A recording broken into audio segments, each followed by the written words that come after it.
Sometimes test matches don't change because of one magical delivery. They change because one team refuses to panic. Today look like West Indies Day. The new ball was moving. Sri Lanka were 2 wickets down inside the opening 8 overs. The Josephs were asking all the questions. And if you were wearing maroon, probably believe Sri Lanka were heading for another difficult morning. But over the next 6 hours, everything changed. Not because West Indies suddenly bowled badly, not because the pitch became flat overnight, but because one man refused to give his wicket away. Lahiru Udara didn't just score runs today. He changed the entire direction of this test match. By stumps, Sri Lanka weren't fighting for survival anymore. They were in control. So the question tonight isn't who won day one. The question is, how did West Indies allow this game to slip away after such a dream start? Hey everybody, welcome back to the channel. This is Cricket with Fido Plus. If you're new here, this isn't a highlights channel. This isn't where we simply read the scoreboard. This is where we break down the moments, the tactics, the pressure, and the decisions that actually decide test matches, because today's score of 338 for 5 doesn't tell the whole story. So let's break it down to fix that.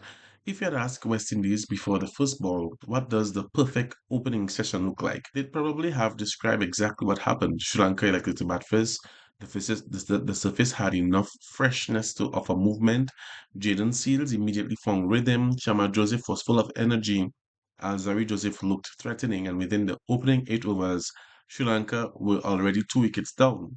Nishan Madushka was back in the pavilion, and Dennis Chandamal followed shortly after at 25 for 2. West Indies had done everything right.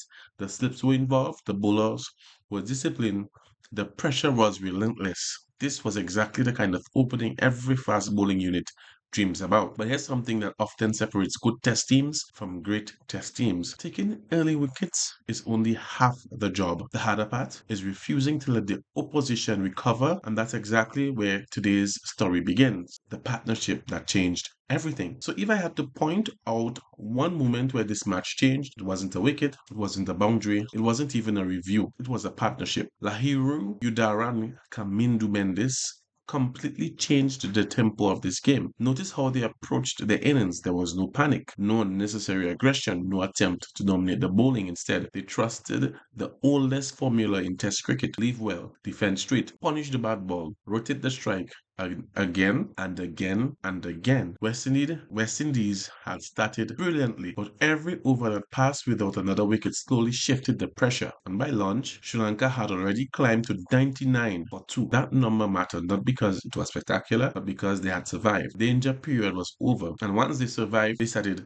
believing. So Udara's statement: innings. So every test has one innings people remember today. That innings belonged to Udara. Let's appreciate what made his knock special. This wasn't a reckless hitting. This wasn't luck. This wasn't a batter cashing in on poor bowling. This was discipline. He reached 50 by respecting the new ball. He reached 100 by weighing down the attack, and then he turned that century into something even more valuable. 188. That's not just a personal milestone. That's an innings that changes a match. What impressed me the most wasn't the boundaries. It was the decision making. Very few loose shots. Excellent judgment outside of stump. A willingness to leave deliveries. Patience between boundaries. This was test batting in its purest form. And by the time Alzari Joseph finally removed him, damage had already been done. But chapter 4, the silent hero. So now let's talk about someone who probably won't receive as many headlines: Kamindu Mendis. This innings of 84 may not look as glamorous, but I would argue it was very bit as important.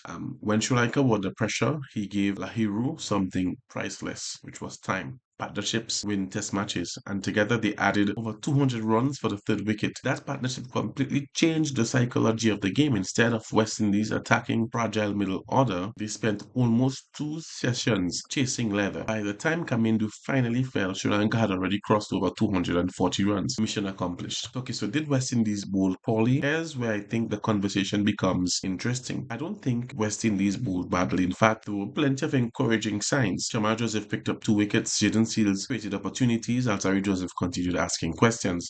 Justin Gibbs contributed with an important breakthrough. Even Roston Chase kept things tight, conceding under pressure 3 runs and over. The issue wasn't effort. The issue wasn't intensity. The issue was sustaining pressure after the opening burst. Once Sri Lanka settled, West Indies struggled to create that one spell capable of breaking the partnership. That's a fine margin in Test cricket. Sometimes the difference between bowling brilliantly and merely bowling well is one wicket. Today, that wicket never came soon enough. And captaincy matters. I also want to give credit to Sri Lanka's leadership. Dhananjaya De Silva, he didn't need to score another century today. His role was different. Came in after the massive partnership had already laid the foundation. Instead of forcing the game, he protected it. His 33 might not dominate tomorrow's newspaper, but captain's innings aren't always measured by runs. Sometimes they're measured by stability. He ensured Sri Lanka never handed the momentum back. That is intelligent Test cricket. So who won day one? Now let's answer the biggest question. Did Sri Lanka win day one? Yes. Comfortable. Not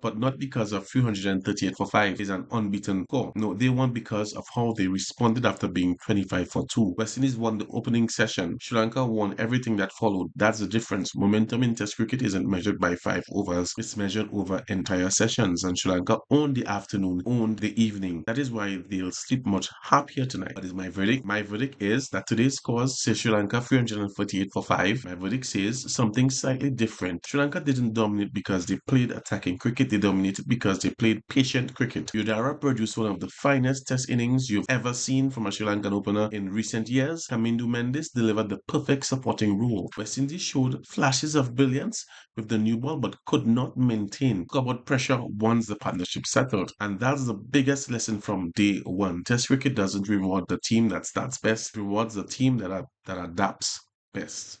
So tomorrow morning is now absolutely crucial. If Sri Lanka can stretch this total beyond 400, they'll put enormous scoreboard on the West Indies batting lineup. If the West Indies bowlers can strike early and wrap up the innings quickly, they'll still feel they've kept the visitors within reach. The first hour on day two could define the rest of this test match. Will Sri Lanka build on the platform, or will West Indies hit back before the game slips further away? That's the battle we'll be waiting for and we'll be looking out for. What do you think? Did West Indies let this game slip after that dream start? Or was it simply an outstanding display of test match batting from Sri Lanka? Let me know what your thoughts are in the comment section. If you enjoyed this deeper tactical breakdown, don't forget to like this video, subscribe to Cricket with Fido Plus, and turn on the notification because throughout the series we'll be breaking down every day of play, not just telling you what happened, but explaining why it happened. Until next time, later.